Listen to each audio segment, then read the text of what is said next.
Welcome back. Radio city joke સ્ટુડિયોમાં આપનું સ્વાગત છે. કાકા હવે કેમ મંદી આવી ગઈ? મંદી આ સાચી વાત?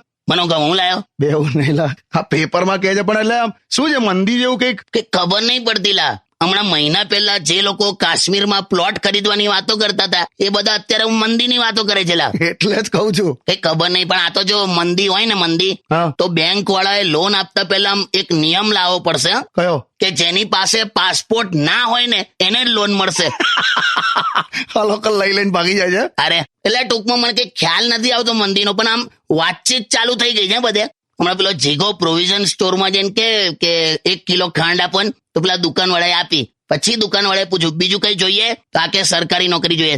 એટલે પણ ત્યાં પ્રોવિઝન સ્ટોરમાં મળવાની. એટલે પણ આને મંદી નું લેવા દેવા. એટલે છે લાવે ટૂંકમાં. પણ પેલું તમે બરાબર લાયા હા. કાશ્મીરમાં જે પ્લોટ ખરીદવાની વાતો કરતા હતા એ હવે મંદીની વાત કરે. હા, કાશ્મીર મેં પ્લોટ ખરીદ દેંગે કે. એટલે કાશ્મીરી સફરજન નો ભાવ સાંભળીને તું કેળા ખરીદે છે. કઈ નહીં રેવા. સ્ટે ટ્યુન વિથ કિશોર કાકા only on radio city 91.1. Only on